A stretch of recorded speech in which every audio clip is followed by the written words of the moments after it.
Innovating Education Learning World in association with WISE, an initiative of Qatar Foundation. With social media a global hit, especially with young people, educationalists are starting to wonder how their success can be usefully harnessed in the classroom. But while students might think it's a good idea, some parents wonder if having fun on Facebook really can teach their children anything useful. We explore the whole subject now on Learning World. Singapore is an economic leader in Southeast Asia and one of the world's top 10 competitive economies. The country believes that education is vital to maintaining their financial ambitions.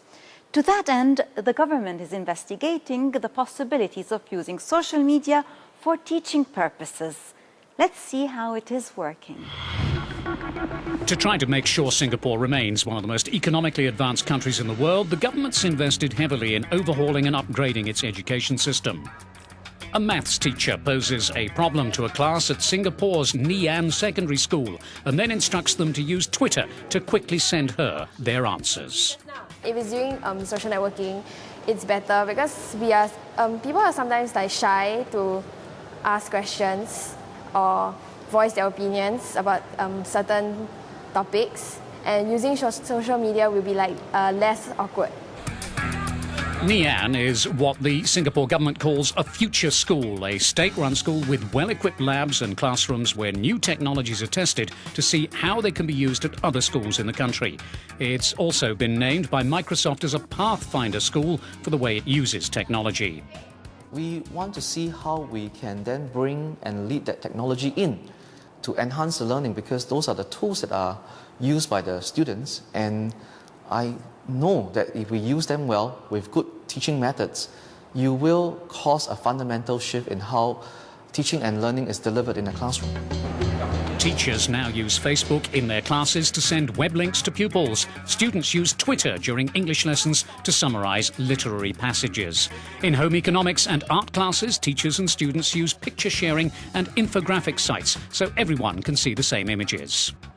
We're talking about using social media as and when it is necessary. So teachers have to learn to be strategic in when they apply social media, and it should be done at a point where we can capture the students' attention the most.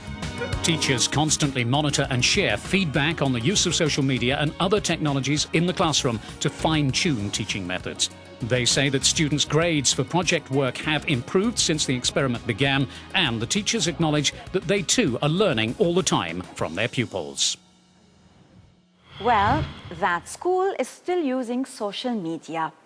But do teachers really have to use Facebook and Twitter?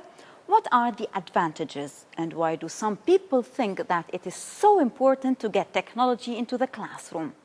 We put all these questions to Sri Srinivasan, technology journalist and professor of professional practice at Columbia University in New York City. Technology is constantly evolving, but what about the world of education?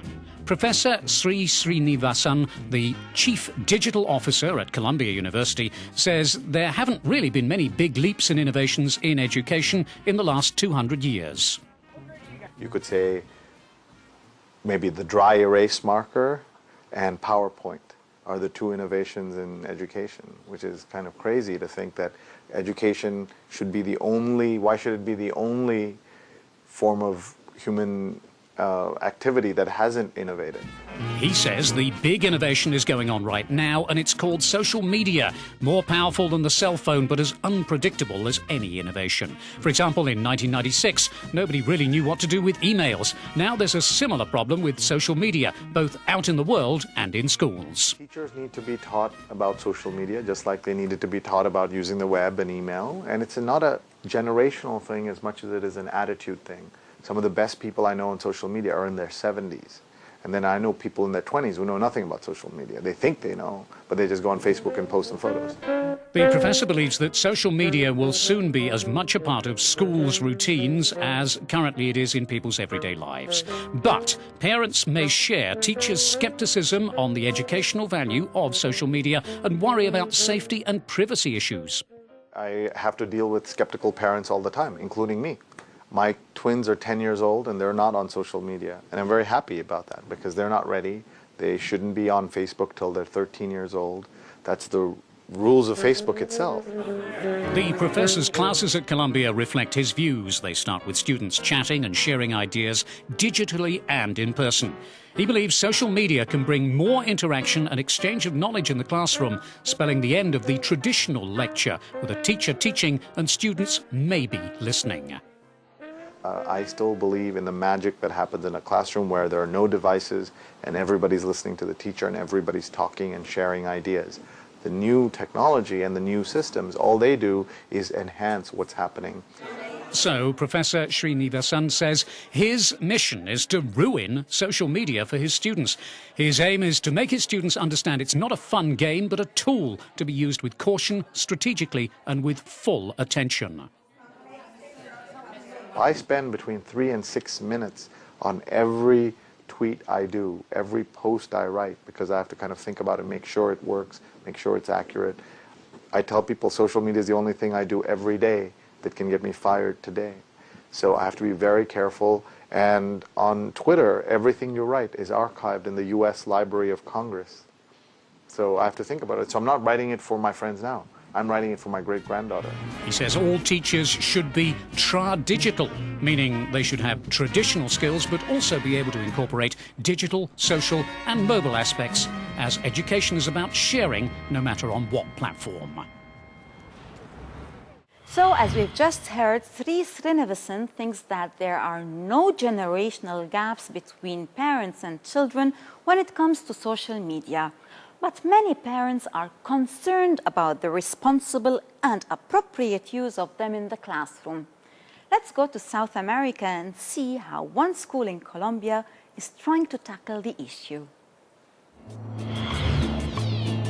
In Bogota, Colombia, the Richmond Bilingual School brings together parents and children via cloud-based systems to surf the net and use social media. Like the over 660 other students at the school, Laura is attending her computer class. This year we've used a cloud-based program called Prezi a lot. That's a program for presentations for any project, not just for computer-related stuff. We've also used it for Spanish, we've used it for maths, for lots of presentations. 3 years ago, the school implemented a pilot project unique in Colombia with a group of a dozen children aged between 9 and 12. They were trained to use social media like Facebook, Prezi and Google and share their knowledge with family and friends. It was such a success that they added it to the school's information technology curriculum. It encourages them too. Okay, they invite parents, their families, they invite their friends to set up websites so they can have their own communication networks.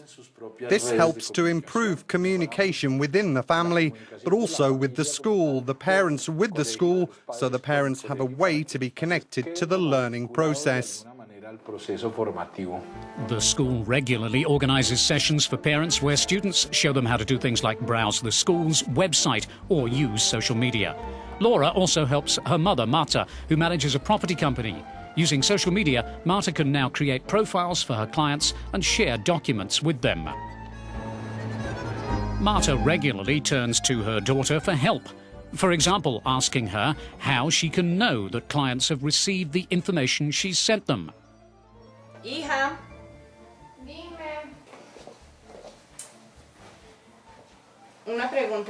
Laura explains where to look on the screen to check that information.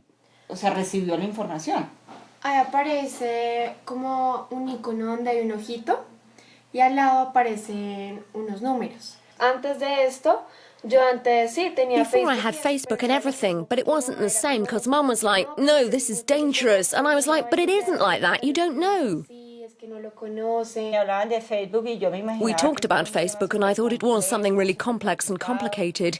But in fact, it is useful. We sit together and look at her Facebook page. We sit together to look at my Facebook page. It's improved our relationship and brought us closer.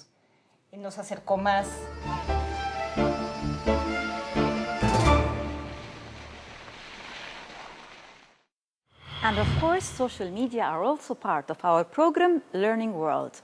Don't forget you can follow us on Twitter by using #LearnWorld, for example. Goodbye for now. Learning World in association with WISE, an initiative of Qatar Foundation.